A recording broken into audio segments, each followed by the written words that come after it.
भी की है कि वेल बीइंग है ना, कि इंसान खुश है, उसका क्या क्राइटेरिया है जिससे पता लगे कि इंसान खुश है।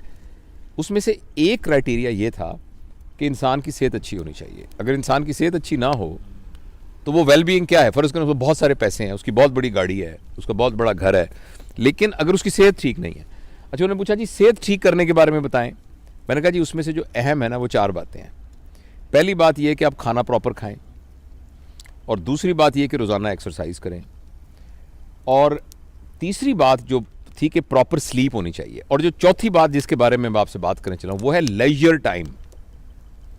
लेजर टाइम क्या होता है? जो आप दुकान पे बैठते हैं वो लेजर टाइम नहीं है, जो आप शॉपिंग करने जाते हैं वो लेजर टाइम नहीं है, जो आप फ़र्ज़ करें मैं सर्जन हूं, मैं ऑपरेशन को बड़ा एंजॉय करता हूं, मगर ये भी लेजर टाइम नहीं। Work time is not a leisure time. Leisure time वो होता है जिसमें आपका कोई एजेंडा ना हो। आपने जैसे हम यहाँ आए हैं ना, हमारा कोई एजेंडा नहीं है, हमने बैठ के किसी खास मौजू पे डिस्कस नहीं करना, हमें पता भी नहीं हमने किस मौजू पे। तो अपने दोस्तों के पास जाना, अपने प्यारों के पास जाना, और जाके उनके साथ बैठ कर बग़ैर किसी मौजू के बात करना, ये वो बात थी जो पुराने ज़माने में बैठकों में हुआ करती थी।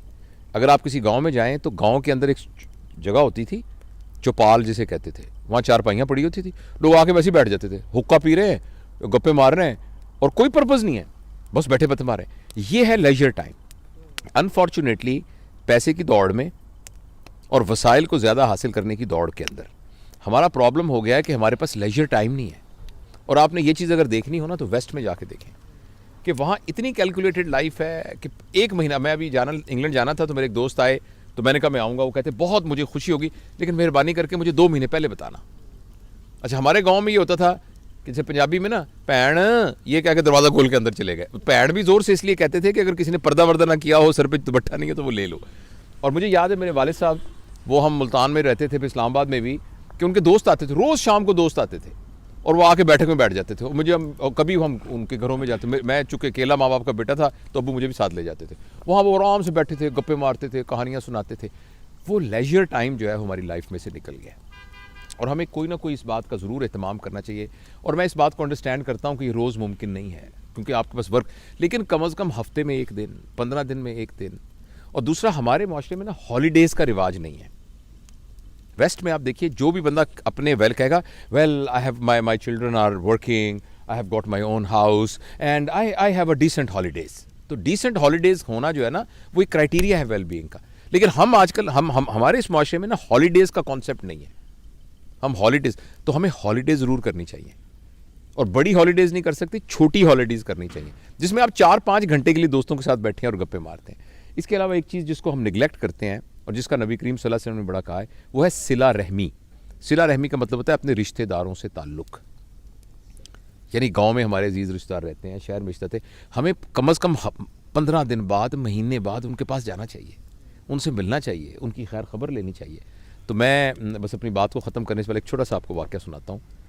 मैं कोशिश करता हूँ कि 8-10 मिनट से लंबी बात ना हो ताकि लोग उसको सुन सकें, लेकिन ये बड़ा एक शानदार मैं इस्लामाबाद गया इम्तिहान लेने के लिए, FCPS का इम्तिहान लेने के लिए। वहाँ इस्लामाबाद होटल में मैं ठहरा, तो जब मैं इस्लामाबाद में ठहरा तो मैं चूँकि वहीं पड़ा बड़ा हूँ और वहीं सारा, तो मुझे ऐसे ख्याल आया, तो मैंने एक दोस्त को फ़ोन किया, उसका नाम मिराज है, सुन रहा होगा शायद, न्यूरो सर्जन है वो।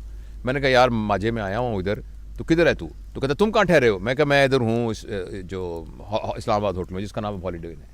तो वो कहने लगा कि ले, मैं तो उसके सामने सड़क से गुजर रहा हूँ, कौन सा कमरा है तुम्हारा? मैंने बताया, कहता मैं आ रहा हूँ। अच्छा, वो आ गया। अच्छा, इतने में ना उसने कहा यार इसके साथ ही महबूब अलाई रहता है, वो खबर में काम करता था खबर, तो वहाँ कोई एडिटर शेडिटर था, तो उसने कहा मैं उसको भी बुला लेता हूँ। वो महबूब अलाई भी आ गया। उसके बाद हमारा एक और दोस्त था, तो उसने उसको फ़ोन किया, वो भी आ गया, तनवीर ज़फ़र, वो आजकल अमेरिका में है, वो भी आ गया। हम चारों जब बैठे ना तो हमने गप्पे मारनी शुरू कर दी, और मेरा जाने का टाइम था जहाज़ का।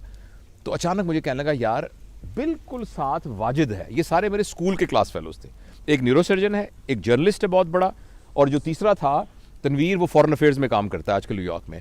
तो वाजिद जो हम में से था ना, उसके वालिद साहब थे दर्जी थे, तो उसने वाजिद ने वही वाली काम शुरू कर लिया, और मेलोडी मार्केट के अंदर उसकी कपड़े की बहुत बड़ी दुकान थी, और दुकान के साथ ही उसका टेलरिंग का काम भी था।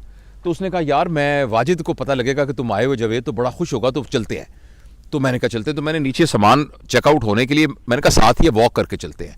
हम वॉक करते करते करते वहाँ पहुँचे तो बड़ी सी दुकान थी, तो वहाँ हम अंदर गए तो उसने कहा कि एक लड़का निकला, तो मैंने कहा कि बेटा, उसने कहा महबूब बुलाई नहीं, क्योंकि ज़ाहिर है मैं तो बहुत सालों से देखा ही था। तो वो कहने लगा कि वाजिद किधर हैं वाजिद साहब? तो उसने गौर से देख के कहने लगा, आप अंकल कौन है? तो हमने कहा हम वाजिद के क्लास फेलो हैं सारे। कहने लगा अब्बू तो 2 साल हो गए, फौत हो गए।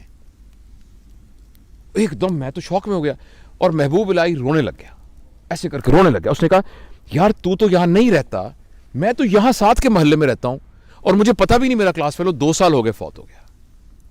तो एकदम ना फिर मैंने उस बच्चे को गले लगाया, मैंने कहा बेटा तू हमें बिल्कुल नहीं जानता, हम तेरे चाचे हैं हम, और तेरे अब्बा के दोस्त थे। और बड़ा फिर बैठ के हमने फातिहा पढ़ी, और वापसी पे हम सब ने ये फैसला किया कि यार ज़िंदगी का क्या पता है, तो जब तक हम जिंदा हैं हमें अपने दोस्तों से, मिलने वालों से, ताल्लुक़ वालों से राब्ता नहीं मुनक़ता करना चाहिए, उनको मिलते रहना चाहिए।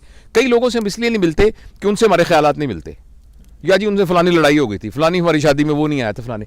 ये इतनी छोटी छोटी बातें हैं कि इनको दरगुजर करना चाहिए, और अपने प्यारों से, रिश्तेदारों से मिलना चाहिए, और लेजर टाइम। और जिस तरह हम देखें, ये अहमद साहब हैं जनाब, डॉक्टर अहमद साहब, और सारे हमारे पूरी फैमिली यहाँ बैठी हुई है, और हम इंजॉय कर रहे हैं इस लेजर टाइम को। Thank you.